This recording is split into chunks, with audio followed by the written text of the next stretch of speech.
Hey brats, welcome back to the channel, and today we are checking out our first official XLR microphone set. This comes with a mic stand, the microphone, the pop filter, and this runs through XLR. So we're actually stepping up into the realm of what audiophiles would call real microphones. This is still a low priced microphone set. This thing came in at $65 for the microphone set, and that does include the stand and everything as well. So I'm super excited to check this out and see what it's like though. Our last experience with some XLR mics were wireless, and I thought they sounded surprisingly good. I'm gonna turn my HyperX off. I have no idea how this sounds, what kind of tuning I need to do on the Scarlett, especially for being wireless and through XLR. So that does mean if you're a gamer out there and you wanna get a microphone like this isn't gonna plug straight into a PC. You need an XLR audio input. So I've got like a Scarlett 2i2. You'd need something like that to make this work. So let's open it up, check it out, and then go test it out.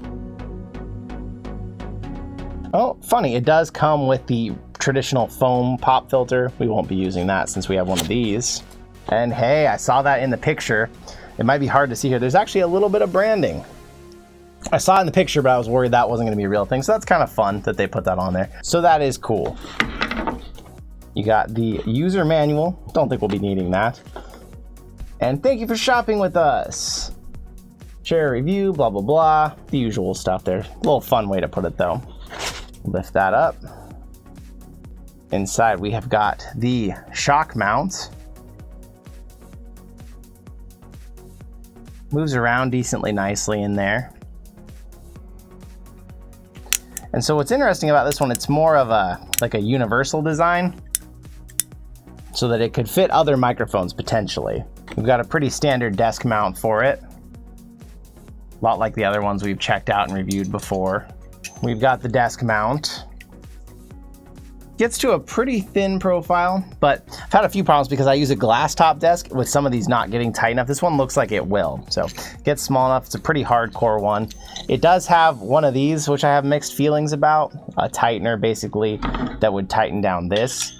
I feel like at least on my desk, and some of you may not agree, but on my desk, I'm always turning this thing. I need to be able to turn it. If you were to tighten this down, this thing wouldn't want to turn anymore. It would just stay one straight. So if you have a perfect, like, this is how I want it out, this is how I want it in all the time, then that would work great for you. Otherwise, I usually end up leaving that kind of loose. It comes with the needed XLR cable, which I'm happy about. I mean, I wouldn't really expect any less, but still, it's nice to see that. It is decently long. That is well over 6 feet long. So that's gonna give you some good distance there. And then lastly, the little cute little microphone here, XLR input on the bottom. And then like I said, since this uses a universal style mount, this just slides in there and holds onto it. There's no screws, nothing. It's just a universal mount that holds it in there. Cute little microphone. Okay. Got an awful lot balancing on the desk here. I'm a little scared. And then they do throw you in a few extra of these little straps to help manage that cable. That's great. We like that. Okay. I'm gonna go get this thing hooked up to the desk, and then we're gonna test out how it sounds through the Scarlett 2i2, running in through the USB port to it. Get it all looking good. I'll be right back with you. All right. We are back over here and checking out this Uhuru XLR microphone up against this HyperX right now. So to start off right now, you're hearing us through the HyperX. We're gonna talk about the details of both microphones, what you get. Now the Uhuru did come with a scissor arm stand, pop screen. It came with a foam pad, which I didn't throw on for the redundancy. And then of course it also came with this actual shock mount here that it's mounted on. As you saw in the other video, which does look semi-professional, does give it a lot of free movement, and I do like that. Now, one thing that I want to stress here, there is some really negative reviews on this mic that I saw because people said it didn't work. They got it, they plugged it in, and it did not work. So one thing that people don't know about XLR condenser microphones, it has to have phantom power running to it. So if you have a Focusrite Scarlett 2i2 like I have, this right here is what your audio interface would look like. This thing that looks like a light that normally isn't showing anything, that button right there is whether or not it's running power to the mic. So you have to make sure that's turned on.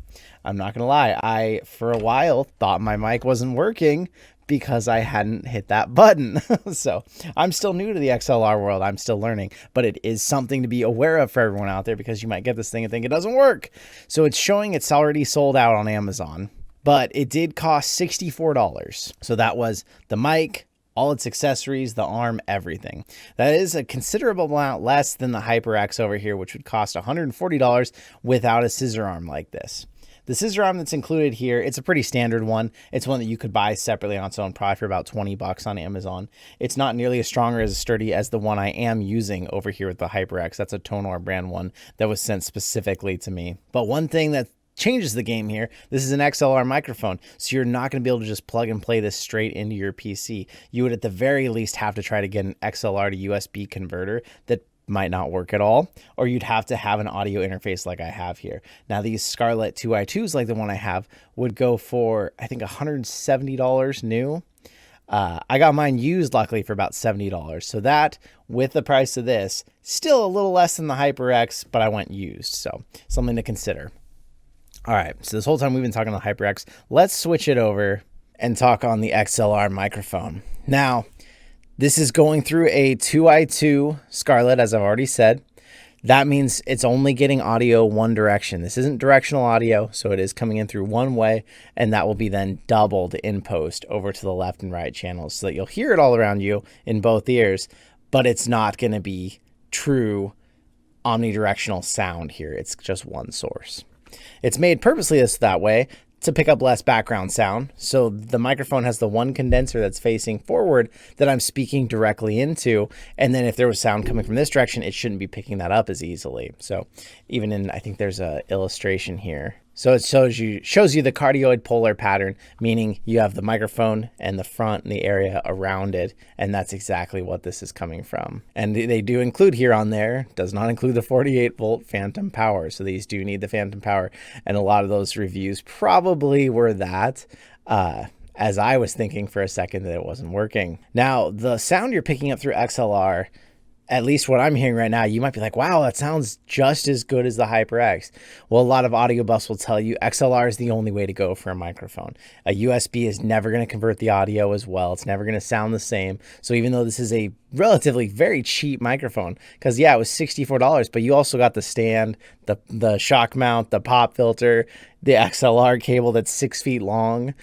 All of that would have put this mic probably about a $30 mic. But because it's going through XLR, it sounds really good. Surprisingly so. Hearing it right now to myself, it sounds way better than I expected. And I feel like it's putting my HyperX to shame a little bit. Let's switch them back. So now we're back to hearing the HyperX again, and only the HyperX.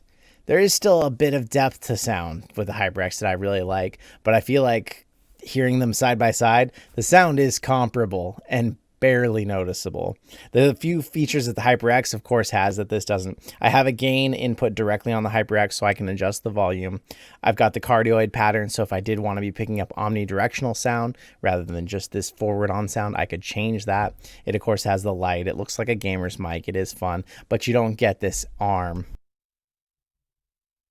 that I'm using it with. I had to get that aftermarket. So for this one in particular, I think it was a little over $30. So that would put you more like $170, $180 versus this one that was $64 for everything. So let's compare some specs here real quick. So the HyperX has 20 hertz to 20 kilohertz. The Uhuru over here has 20 to 18,000. So very close. The sensitivity of the HyperX is -36. The sensitivity of the Uhuru is -34 decibels to 3 decibels. Let's switch these back over again. Man, I am impressed by how close that sound is. So let's try a couple different tests here. So this one comes with 2 different filters for wind. Let's do the wind test.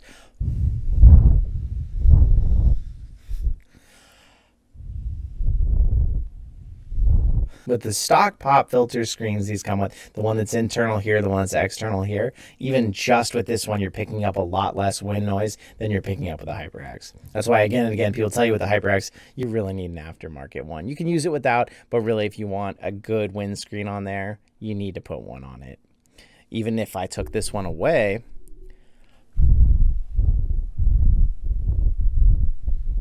that's comparable there. So with this one, with the HyperX, of course, you're getting stereo, omnidirectional, cardioid, or bidirectional. You get to change your polar patterns back here. This one, you're going to be stuck with the cardioid. You're going to be stuck with just that one directional sound. It's going to work if you're doing podcasts, vlogging, but if you're wanting to like mic a room and pick up sound all around it, this is not going to be the mic to go for. The HyperX also isn't really meant for that, but it's going to do a better job. If you already have the means to use an XLR microphone, this mic isn't going to cost you very much. And so far, it's holding up surprisingly well in the test. I feel like the sound quality sounds just as good. I want to fault it more because of how much I paid for the HyperX, but I can't find a way to fault it for that. Let's try a little far away testing. So if you were to be using it for some reason from a distance away, it is barely picking up any sound right now. The HyperX from a ways away, it does seem to do pretty well as my microphone when I have it out and I'm playing VR around the room and still trying to use that one mic to pick up my sound. It still does decent for that.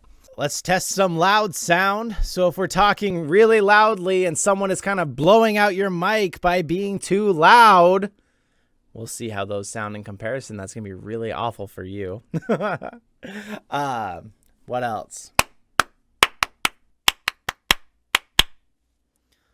Really try to blow out the sound there. Now we'll talk really quietly right in front of the mic like we're a creepy ASMR person. See how that sounds? Creepy ASMR person. Creepy ASMR person. Creepy ASMR person. So, from the sound of the two mics, I would say really what you're paying for is features and look. Now, this out of the box, if you have a way to run XLR audio, is everything you need. You got the arm to move it around. It's got the shock mount. It's got the pop filter. It's got everything. Where this one, if you want the arm, you're going to pay separately. You get the other polar patterns. But really, as far as sound quality goes, it's going to be hard to distinguish, especially if you're just using this for vlogging or gaming. It's going to be hard to tell the difference in sound. I'm impressed with the Uhuru. I don't know if I'm going to be able to leave a link in the description if you're interested, because it looks like they're sold out right now, but I'll try and get a link in case they do come available again. Everyone keeps telling me as far as audio goes, XLR is the direction I have to go next to get better audio. So at some point I will be saying goodbye to the HyperX and going into XLR fully. Probably not with this microphone, to be honest with you. I think it's just hurting my feelings too much that I could get a mic that costs way less than half and possibly get just as good a sound. And I also really like the way the HyperX looks. It's honestly vanity. That's probably my main reason I still like the HyperX for the videos. I just think it looks cool. This mic looks fine. It just doesn't look as cool. So let me know what you think in the comments. What do you think of the difference in the audio? Could you pick up something that you were like, oh, I like one or the other more? Thank you again to Uhuru for sending this to me. I was pretty excited to check this out. They have some other mics on there. If you're interested in them, the quality, again, these are budget mics. You're not paying a ton to get something that just works. And that's what I like about this. There's no frills, there's nothing extra, it just works. But the fact that it comes with the scissor arm and everything, that is nice, because a lot of times when you're talking budget mics, you don't get any of that with it. You're just getting a mic that sits on your desk and aims at you. This is getting a little extra for not that much more of a price. So let me know what you think in the comments. I will see you in another reality. I want to say the biggest ever thank you to our now 4 patrons: K27, Rocket Sauce 28, Fred Nepetebo, Ege Karatash. Thank you so much, all of you.